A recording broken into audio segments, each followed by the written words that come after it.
Assalamualaikum warahmatullahi wabarakatuh. Halo Sobat Teknik, kembali lagi bersama Kris tentunya di podcastnya kita, podcastnya ITNJ. Ingat teknik, ingat ITNJ, karena kita ITNJ.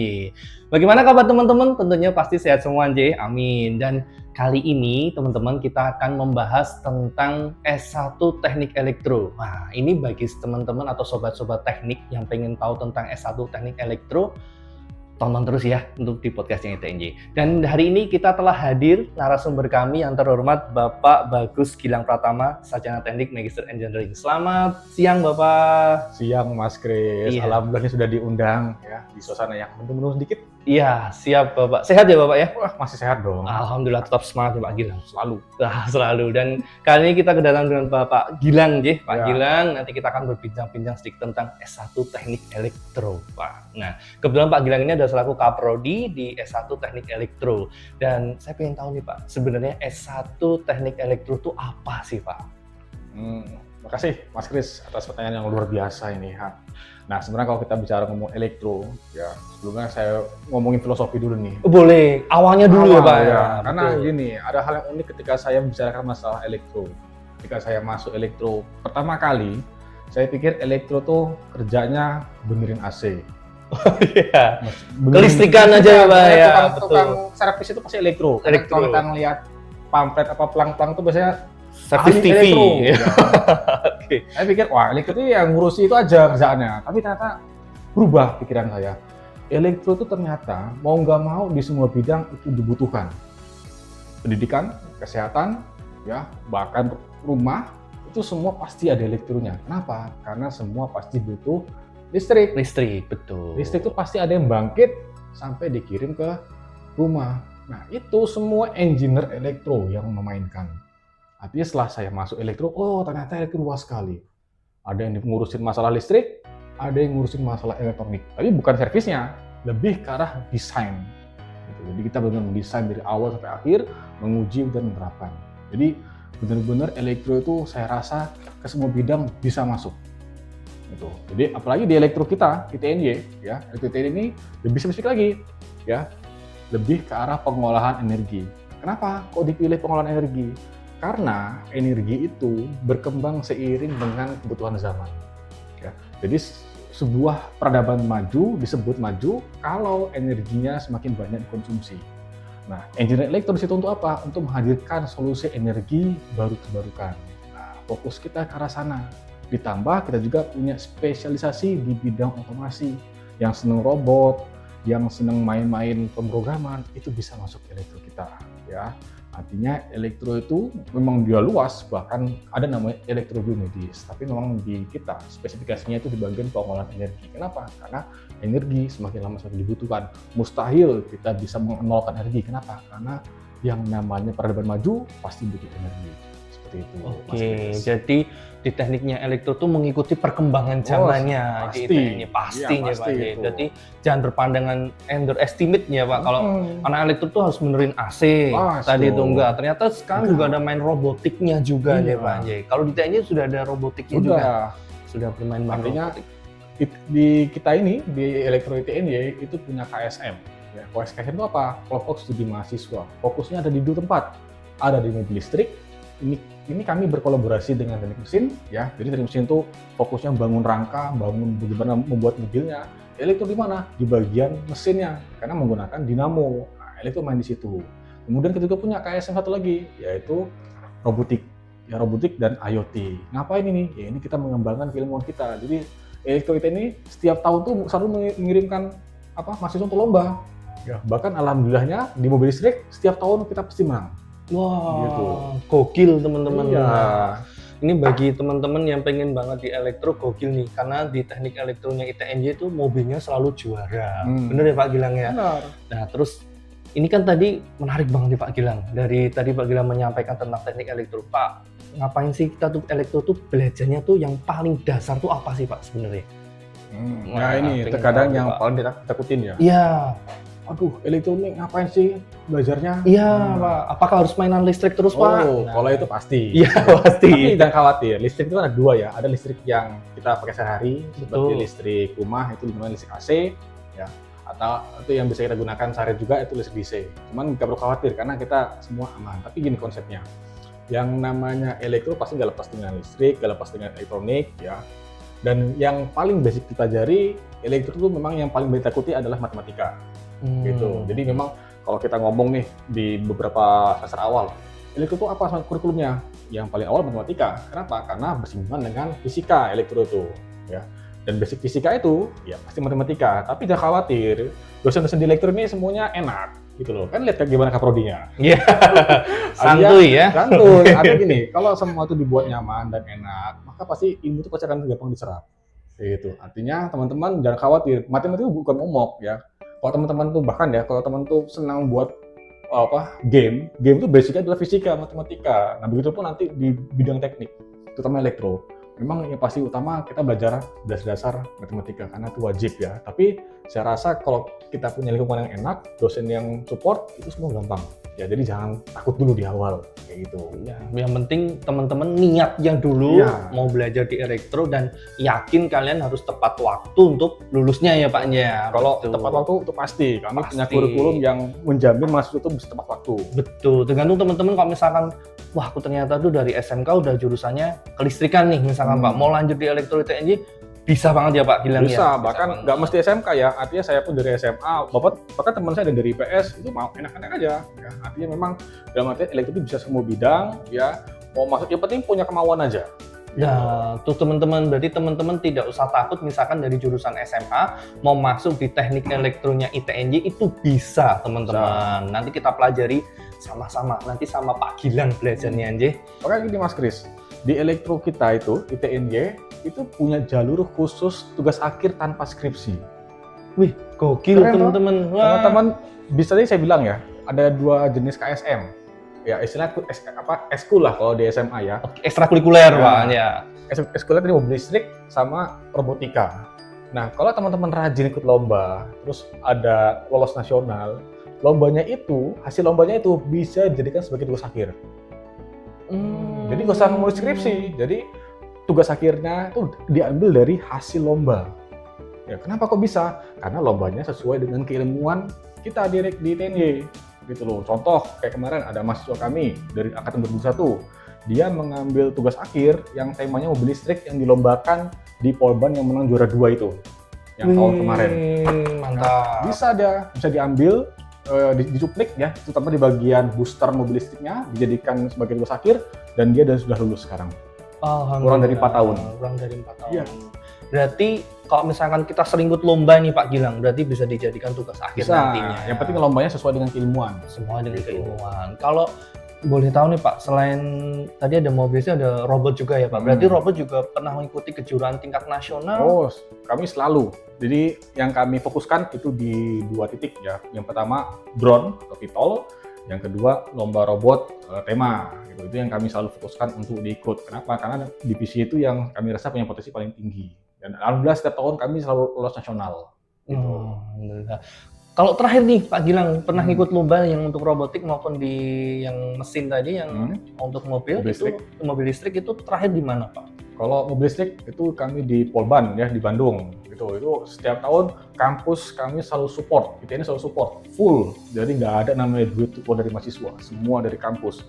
Kemudian yang kedua robotik ya. Robotik tadi ada 2 lomba ya, yang kemarin di UNY semua yang mengadakan ya dari Dikti itu ya. Itu semua full funded oleh kampus gitu. Itu di UNY alhamdulillah lolos nasional. Wih, menarik nih teman-teman. Bagi teman-teman yang pengen banget lanjut di ITNJ di teknik elektro, ini tadi sudah di-spill ya sama Pak Gilang bahwa bisa belajar robotik, bisa belajar mobil listrik. Nah, nanti tuh teman-teman tuh kayak ekstrakurikulernya di sekolah kalian. Nah, Pak ini kan tadi semua kan udah didetailin Pak. Sebenarnya tuh Pak, di teknik elektro tuh belajarnya tuh apa aja sih Pak? Sebenarnya yang paling banyak nanti atau di tiap semester tuh belajarnya per tahapnya gimana sih Pak?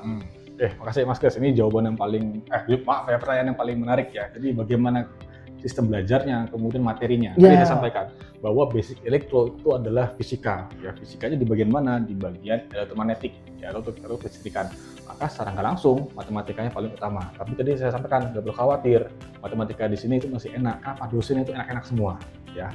Dan juga jadi semester 1 sampai semester 3 itu fokusnya memang banyak di matematika. Kenapa? Karena dasarnya matematika. Kemudian semester 4 sampai semester 5 itu sudah mulai keilmuan, keelektroan, ya. Dan kami punya 2 minat. Jadi arus kuat sama arus lemah. Arus kuat bahasanya itu biasanya itu untuk ke PLN segala macam. Arus lemah itu ke arah desain elektronis, ya otomasi sama IoT. Nah, kemudian semester 6 itu kami punya kewajiban mahasiswa untuk magang. Ya, jadi kuliah semester 6 itu udah fleksibel. Artinya teman-teman nanti ada kesempatan untuk magang ke perusahaan minimal 3 bulan. Nah, dari situ semester 7 kita ada namanya proyek teknik fokusnya. Nanti proyek teknik itu istilahnya menyicil tugas akhir gitu. Tapi kalau nanti mau ambil tugas akhir versi skripsi. Nah, nanti ada tugas akhir versi tadi yang apa KSM, artikel ilmiah segala macam. Itu bisa dicicil dulu semester 7. Dalam artian teman-teman punya peluangnya sangat luas, jadi jangan pikiran bahwa kuliah di elektro tuh dia cuma nyolder toh segala macam, enggak gitu. Beda ya Pak Beda. Jadi meskipun nyolder itu pasti ya, kenapa? Karena itu sudah jadi kewajiban di elektro, tapi sebenarnya ilmu dasarnya ya Pak ya. Dasarnya. Kita tidak akan mengungkung mahasiswa ya, artinya kita punya kebebasan ya, teman-teman kalau misalnya punya potensi apapun itu kami selalu salurkan ya ke kemahasiswaan agar apa? Agar potensi kemahasiswaannya dia lebih baik lagi, sehingga ketika lulus itu jadi bawa banyak prestasi. Nah, gokil teman-teman. Terus ini tadi Pak Gilang tuh menyampaikan bahwa nanti magangnya itu ada di semester 6 ya Pak. Kalau boleh tahu nih Pak, nanti magangnya itu diarahin dari kampus atau bisa sendiri sih Pak? Kalau di elektro Pak? Kami punya 2 opsi. Yang pertama, opsi pertama diarahin oleh kampus. Kampus juga punya sama. Contoh kita bisa ke PLN, kemudian perusahaan mitra seperti PKR, kemudian perusahaan alumni juga yang udah sukses. Atau yang opsi kedua itu mahasiswa bisa mencari kira-kira di mana dia cocok. Ya tentunya nanti cocoknya apa enggak kita lihat dulu kira-kira keilmuannya seperti apa. Karena magang tuh yang kami rasa lebih baik sesuai dengan keilmuannya. Jadi jangan sampai nanti teman-teman magangnya malah di toko roti, ya jangan. Ya, gitu. Beda. Tapi kalau toko roti, tapi kalau fokusnya nanti ke arah otomasi, nggak apa-apa. Iya, betul. Kita lihat dulu. Tapi kalau toko roti ke bahan pembuatannya beda. Itu tata boga itu. Tata boga itu maksudnya bukan teknik elektro ya, teman-teman sobat teknik. Jadi beda sobat teknik, kalau di teknik elektro itu nanti magangnya sesuai dengan kebutuhan yang teman-teman ambil ya. Nanti misalkan di teknik elektro jadi di bagian kelistrikannya yang jelas, Pak. Magangnya juga bisa dari kampus dan juga bagi teman-teman yang pengen magang sendiri bisa, atau dari rekomendasi alumni bisa ya Pak Gilang. Bahkan beberapa kemarin yang dari alumni-alumni yang sukses seperti di Suzuki Mobil, ya alhamdulillah kami salurkan ke sana. Gitu. Jadi mereka fokusnya ke bagian otomasi di pembuatan mobilnya. Ya, sama kita punya peluang ya kita akan usahakan itu. Gitu. Nah, terus tadi Pak Gilang sudah menyinggung alumni nih, beberapa tentang alumni. Kalau boleh tahu Pak, beberapa alumni kita tuh yang di teknik elektro tuh kebanyakan larinya kemana Pak? Menarik ini. Ini kalau kita ngomong alumni pasti ngomongin produk ya. Iya, betul Pak. Elektro itu punya produk sesuai dengan fokus kita ya di bagian otomasi sama arus kuat atau sistem energi. Maka mayoritas kalau teman-teman nanti fokusnya ke sistem energi pasti ke PLN. Gitu. PLN itu BUMN yang paling enak lah bahasanya. Menjanjikan. Pasti sukses. Itu. Gajinya berlipat, itu pasti ya. Jadi kebanyakan alumni yang mengambil minat sistem energi itu pasti ke PLN. Nah, untuk yang arus lemah atau mungkin otomasi itu bervariasi. Ya tadi saya bilang ada di Suzuki Mobil, kemudian juga beberapa ada yang bangun usaha. Karena apa? Karena orang-orang yang di arus lemah itu ya atau di otomasi itu biasanya punya skill untuk entrepreneurship. Alhamdulillah banyak dari alumni kami yang dia bangun usaha di bidang elektro. Kayak gitu. Artinya memang bervariasi kalau teman-teman yang nanti mengambil di bagian otomasi. Gitu. Iya, jadi alumninya banyak kemana-mana ya, menyebar. Jadi tidak harus ke PLN, tapi juga tadi ada yang entrepreneur sendiri ya. Dan juga alumni ITNJ itu sudah banyak ya Pak untuk yang di teknik elektro sih. Iya banyak. Sudah dari tahun berapa sih Pak kalau teknik elektro itu Pak? Wah itu sebelum lahir. Waduh, udah lama banget berarti teman-teman. Jadi karena sebelum lahir berarti terjamin kan kualitasnya? Kualitasnya terjamin. Kalau boleh tahu akreditasi untuk teknik elektro Pak? Alhamdulillah kemarin kami dapat baik sekali. Baik sekali teman-teman. Jadi teman-teman tidak usah ragu. Misalkan di teknik elektronya ITNJ itu akreditasinya sudah belum ada sih, enggak sih akreditasinya, ternyata sudah akreditasi baik sekali teman-teman. Pak Gilang, terakhir boleh sampaikan kepada teman-teman para siswa-siswi ini yang masih bingung pengen kuliah di mana, ambil jurusan apa, mungkin Pak Gilang bisa menyampaikan pesan kepada sobat-sobat teknik. Pak. Makasih Mas Kris. Ini mau saya sampaikan teman-teman semua, memang terkadang paradigma tadi ya di awal. Saya punya keluh kesah ketika masuk S1. Keluh kesahnya adalah tadi, kita nggak tahu bahwa elektro itu ternyata punya program yang sangat luas sekali. Gitu. Bahkan semua bidang, ya artinya ya semua membutuhkan listrik itu pasti ada elektronya. Atau kita pakai alat elektronik, ya dari HP, bahkan alat podcast ini semua, itu yang desain adalah ahli engineer elektro. Ya, teman-teman semua, artinya kalau elektronik itu semakin maju dan penggunaan energi semakin maju, maka engineer elektro akan semakin dibutuhkan. Ya benar, memang dari sisi mata kuliah kok semuanya matematika. Kenapa ya? Karena basicnya adalah fisika, ya fisika terapan. Maka pasti matematika semuanya. Tapi teman-teman semua, yang namanya perjuangan untuk lebih baik pasti butuh usaha. Ya, makanya kalau teman-teman merasa ya punya panggilan senang elektronik ataupun penasaran dengan dunia kelistrikan, maka elektro ITNJ lebih tepat. Kenapa? Karena basic elektronya ITNJ itu kepengolahan energi berkelanjutan. Tadi saya sampaikan bahwa kalau semakin maju peradaban, maka konsumsi energinya makin tinggi. Nah, pastinya kalau konsumsi energi makin tinggi, maka makin banyak butuh engineer elektro. Gitu. Apalagi sekarang ini ya variasi energinya semakin banyak. Ya, nggak cuma dari energi fosil, tapi dari energi sel surya, dari energi angin, energi panas bumi, uap, semua dibutuhkan dan semua dari engineer elektro. Oke, gitu Mas Kris. Wah, ternyata banyak sekali nih Pak Gilang. Ternyata kalau kita bahas teknik elektro kayaknya 1 jam 2 jam nggak cukup nih, cukup. Nginep kita di sini. Itu sampai camping ya Pak. Camping ya, 24 jam podcast ya, melebihi Lati Didika ya. Iya, jadi kalau kita bahas tentang teknik elektro tuh panjang teman-teman. Iya. Dan bagi teman-teman tadi yang sobat teknik pengen banget teknik elektro, gabung aja langsung di teknik elektro ITNJ. Terima kasih Pak Gilang. Ya, makasih Mas Kris sudah diundang. Iya. Baik teman-teman sobat teknik semuanya, jika teman-teman pengen banget kuliah teknik, kuliah aja di ITNJ. Karena di ITNJ ada beberapa prodi yang bisa kamu pilih. Ada S1 Teknik Pertambangan, S1 Teknik Geologi, S1 Perencanaan Wilayah dan Kota, S1 Teknik Sipil, S1 Teknik Mesin, S1 Teknik Elektro yang tadi dengan Pak Gilang, dan juga ada S2-nya kita di Teknik Geologi. Dan kita juga ada D3-nya Teknik Mesin. Nah, bagi teman-teman yang pengen sekolah vokasi, bisa banget masuk D3 Teknik Mesin.